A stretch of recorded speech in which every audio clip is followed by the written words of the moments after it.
Nous attaquons ici la première des vidéos relatives au groupe d'espace. Un groupe d'espace ou un groupe planaire dans le cas des réseaux bidimensionnels résulte de la prise en compte à la fois des éléments de symétrie des groupes ponctuels et des translations des réseaux de Bravais. Pour démarrer, traitons le cas du produit d'une rotation par une translation de réseau. Nous allons étudier le produit d'une rotation AN par une translation de réseau de vecteur T. Nous avons choisi d'illustrer le résultat de ce produit en prenant comme exemple un axe d'ordre 4. Un axe d'ordre 4 est notamment un élément de symétrie d'une maille quadratique centrée, comme le montre cette figure. Nous allons considérer successivement 3 cas pour orienter le vecteur translation T par rapport à l'axe d'ordre 4. Premier cas, la translation T peut être parallèle à l'axe de rotation. Dans l'exemple de la maille quadratique centrée, la translation de réseau C illustre bien ce cas de T parallèle à l'axe. Cas numéro 2, la translation T peut être perpendiculaire à l'axe de rotation. Toujours dans la maille quadratique centrée, la translation de réseau B est un exemple de translation de réseau perpendiculaire à l'axe de rotation, tout comme le sont aussi les translations de réseau A et même A plus B. Cas numéro 3, la translation T peut être oblique par rapport à l'axe de rotation. Dans la maille quadratique centrée, on peut par exemple considérer la translation de réseau A plus B plus C sur 2, qui, partant du nœud origine de la maille, arrive au nœud situé en son centre. Pour étudier le cas d'une translation oblique, nous décomposerons le vecteur T en 2 translations. Une composante perpendiculaire à l'axe de rotation, notée T perpendiculaire, et une composante parallèle à l'axe de rotation, notée T parallèle. Dans l'exemple donné sur ce schéma, nous remarquons qu'aucune des 2 composantes n'est une translation de réseau. Donc partant de ce constat, dans la suite de la vidéo, les cas numéro 1 et numéro 2 seront traités pour des translations T quelconques, c'est-à-dire qui ne sont pas obligatoirement des translations de réseau. Le cas numéro 3, en revanche, sera examiné dans la vidéo suivante. Voyons le cas numéro 1 correspondant à T parallèle à l'axe de rotation AN, dont l'exemple, pour une valeur de n égale à 4, est redonné en haut à droite. Ce cas est trivial. En effet, un axe AN étant infini, la translation T n'a aucun effet sur lui, et que T soit ou ne soit pas une translation de réseau. Passons maintenant au cas numéro 2, correspondant à un vecteur translation T perpendiculaire à l'axe de rotation AN, avec toujours n égale à 4 pris comme exemple. Nous reprenons cet exemple en vue de dessus. L'axe d'ordre 4 est donc maintenant perpendiculaire à votre écran. Considérons une position quelconque, représentée par cette croix. Appliquons maintenant la rotation d'ordre 4 à cette position. Il faut effectuer successivement 4 fois l'opération de rotation de π sur 2 autour de l'axe pour revenir à la position de départ. Nous obtenons ainsi 4 positions équivalentes par symétrie de rotation autour de l'axe quaternaire. Nous nous intéressons maintenant à la translation T, qui est perpendiculaire à l'axe de rotation. En appliquant cette translation à l'axe d'ordre 4, nous obtenons un nouvel axe d'ordre 4 qui est décalé de T du premier. Faisons ensuite subir la translation T aux 4 positions équivalentes précédemment obtenues. Nous obtenons 4 nouvelles positions équivalentes par symétrie de rotation autour du nouvel axe quaternaire. Nous arrivons maintenant au cœur du problème posé, qui est de connaître le résultat du produit de l'axe A4 par une translation T qui lui est perpendiculaire. Pour ce faire, nous allons déterminer par quelles opérations de symétrie l'on passe des positions numérotées de 1 à 4 à celles numérotées de 1' à 4'. Tout d'abord, regardons comment passer de la position 1 à la position 1'. C'est tout simplement par la translation T. Les cas suivants sont moins évidents car ils font apparaître de nouveaux éléments de symétrie. Donc regardons maintenant comment on passe de la position 1 à la position 2'. L'opération de symétrie qui permet de passer de 1 à 2' est située sur le plan médiateur du segment qui joint les 2 axes A4. En effet, il se trouve que les positions 1 et 2' sont équivalentes par rotation d'angle π sur 2 autour d'un nouvel axe d'ordre 4 parallèle aux 2 autres axes A4. Ce nouvel axe étant contenu dans ce plan médiateur en une position bien définie que nous préciserons plus tard. Regardons ensuite comment passer de la position 1 à la position 3'. Nous voyons que les positions 1 et 3' sont équivalentes par rotation d'angle π autour d'un nouvel axe, donc cette fois-ci d'ordre 2, qui est parallèle à la 4 de départ et qui est lui aussi situé dans le plan médiateur à une position bien précise. Regardons enfin comment passer de la position 1 à la position 4'. Ces positions sont équivalentes par rotation d'angle 3π/2 autour d'un troisième nouvel axe, cette fois-ci d'ordre 4, toujours parallèle aux autres axes de rotation, et qui est situé également dans le plan médiateur à une position que l'on précisera plus tard. Nous venons de mettre en évidence 3 nouveaux axes de symétrie, 2 quaternaires et un binaire, tous issus du produit d'un A4 par une translation qui lui est perpendiculaire.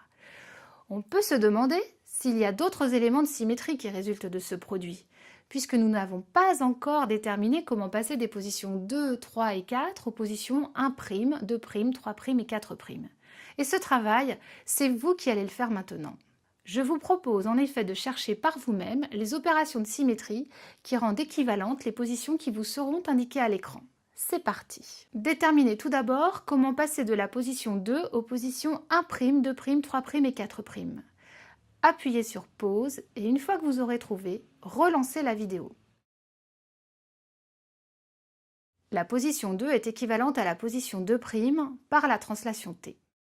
La position 2 est équivalente aux positions 3', 4' et 1' par rotation respectivement de π/2 autour de l'A4 bleu, π autour de l'A2 orange et 3π/2 autour de l'axe A4 rouge. Déterminez maintenant comment passer de la position 3 aux positions 1', 2', 3' et 4'. Appuyez sur pause et une fois que vous aurez trouvé, relancez la vidéo. La position 3 est équivalente à la position 3' par la translation T. La position 3 est équivalente aux positions 4', 1' et 2' par rotation respectivement de π/2 autour de l'A4 bleu, π autour de l'axe A2 orange et 3π/2 autour de l'axe A4 rouge. Déterminez enfin comment passer de la position 4 aux positions 1', 2', 3' et 4'. Appuyez sur pause et une fois que vous aurez trouvé, relancez la vidéo.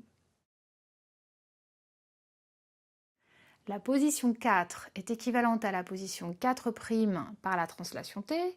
La position 4 est équivalente aux positions 1', 2' et 3' par rotation, respectivement de π/2 autour de l'A4 bleu, π autour de l'A2 orange et 3π/2 autour de l'axe A4 rouge.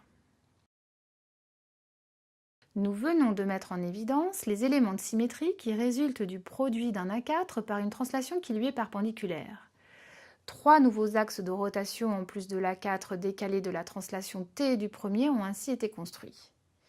Il s'agit de 2 axes quaternaires et d'un axe binaire, tous parallèles et contenus dans le plan médiateur du segment qui joint l'A4 de départ et son image par application de T. Ce que nous allons faire maintenant, c'est préciser leur position sur ce plan médiateur. Sur ce schéma, vous voyez que de là où ils sont situés sur le plan médiateur, la translation T est vue sous un angle bien défini, qui est de 90 degrés pour les 2 A4 et de 180 degrés pour l'axe A2. Ces 3 axes du plan médiateur correspondent aux opérations de symétrie liées au sous-groupe du groupe cyclique C4, dont A4 est une représentation. Le groupe cyclique C4 est composé de 4 éléments, petit a au carré, petit a au cube et l'identité qu'on appelle E.